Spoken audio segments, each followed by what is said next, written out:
Rizal is a provision of what we have, which is Republic Act 166, called the National Cultural Heritage Law. And as I said, innovation is the way to go. So what we decided was to help the National Commission for Culture and the Arts by putting together a digital version of what is a Centro Rizal to our mind. Our USEC, Mary Grace, already gave you an exciting theme of what our culture covers. Why are we here? I think you know that our children, some are born without having stepped in the Philippines. Do we have children like that in school? Yes. So most of them are Filipinos by name, but not by fact. If the child does not know how to answer or does not know anything about the country, he is not Filipino. He is a stranger.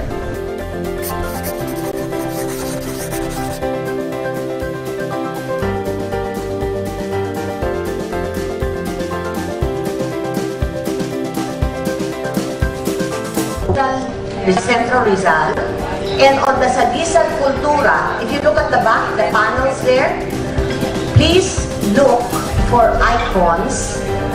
Icons means anything. Heroes, heritage sites, songs, music, art attires, jewelry of your particular province or linguistic group. Try to research for something that is not yet known from your province or from your linguistic group. Okay, what do you do with this? We will put together a cultural presentation of your cultural group, whether Ilocano yan or Visayas or whatever. Conceptualize also. Because what do we want? Multiple intelligence presentations. What do we mean? You can do it in dance, you can do it in song, you can rap it, you can...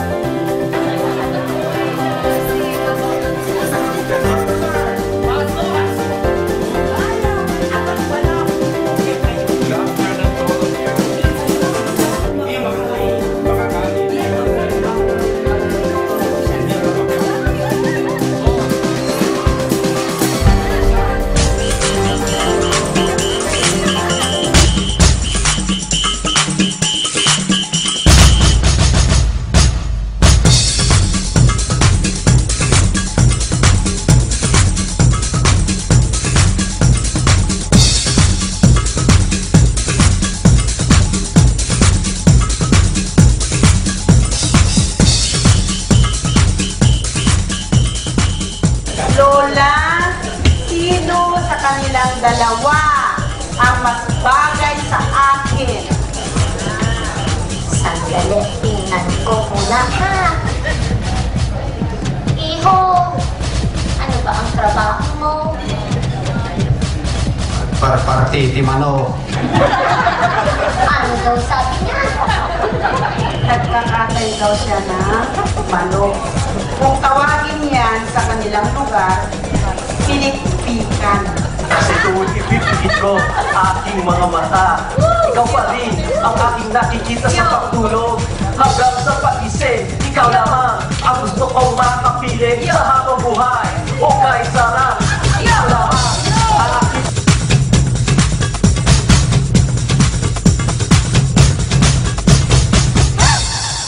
Okay, we are from the Ilocos region, noted for being sturdy, adventurous, but thrifty people.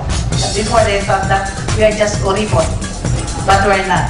But today we're going to showcase the Ilocano way of, we have our own way of singing the happy birthday. Birthday song.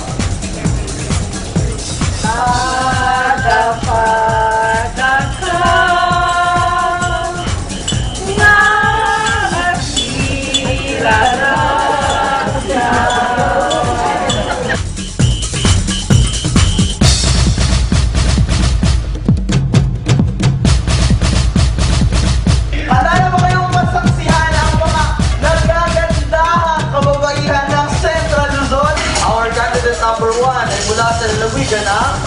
Ang produkto pong sikat na sikat sa amin ay ensimado. Ito ito po'y pag-iko. Alam ba ninyo na ang Aurora ay kilala sa masarap na suman? Ang suman na gawa sa malagkit, asing lagkit ng aming mga tiki. Mayong ugdo, kepongan. Hindi po namin maintindihan. Interpreter, please. Interpreter. Kamaru, kare kaliwang lugar, kaya po pesteya. Pero kaya kami, pamangan niyo. The mole cricket in other places is a pet, but in Pampanga, this is an exotic food.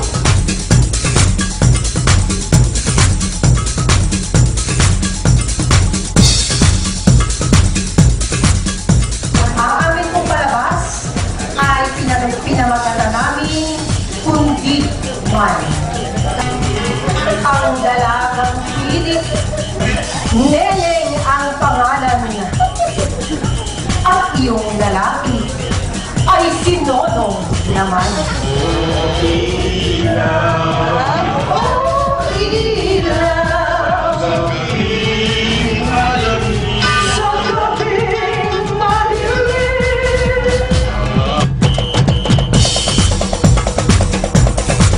Are you ready to have some fun?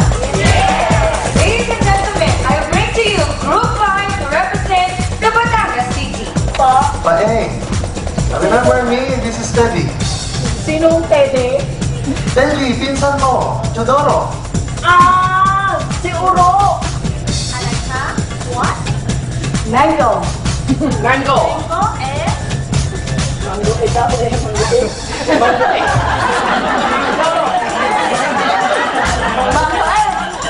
Alay lang siya. Ilan sa kasaloy. Ayan, sumating na. Nako, magkano kaya, are?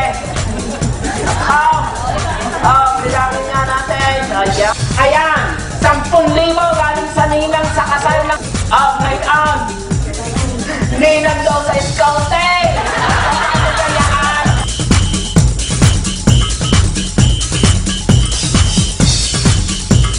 Kami po ay pinagsamang iba't ibang kultura mula sa Luzon, Laguna, Bicol region, and from Visayas region we have Iloilo. Ayan po, nasa Laguna po siya at nakita niya po doon ang ating kagalang-galang na pambansang bayani na si Dr. Jose Rizal. Ayan po, doon po siya nagmula at doon po siya ipinanganak sa bayan ng Calamba, Laguna. Karating po siya ng Bicol ng gabing-gabi na. Ayun po, at dahil po sa gabing-gabi na niyaon, ay dito naman po ay masasaksihan niya ang isa sa pinakamagandang kultura nating mga Pilipino. Ito po ay ang panliligaw sa pamamagitan ng harana.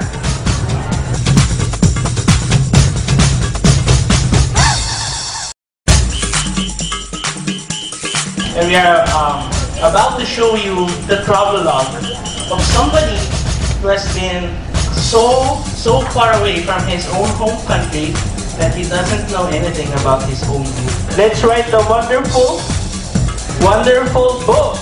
May gusto kang malaman sa Mindoro? Ano bang meron sa Mindoro? Ano meron dyan? Like, so I've heard you're in Mindoro, right? So you're Mangyan. Mangyan, native namin. So you have like tail.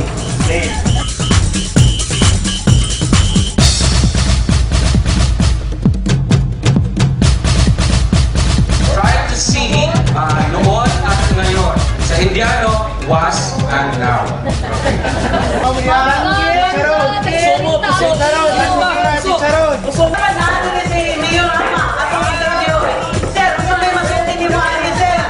Atong saksihan kung unsa unya ang development sa Cebu. Kung ako ang mayor.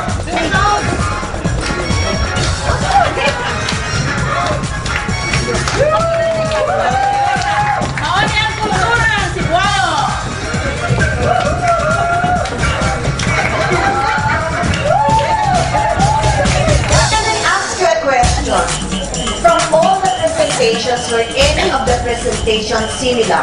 What did you discover when you were preparing your showcase? We may be different people in the group, but we have one vision, and that is to represent the place that we are assigned to. I'm more interested in what was happening in your group And also what your experiences were when you were doing the group work.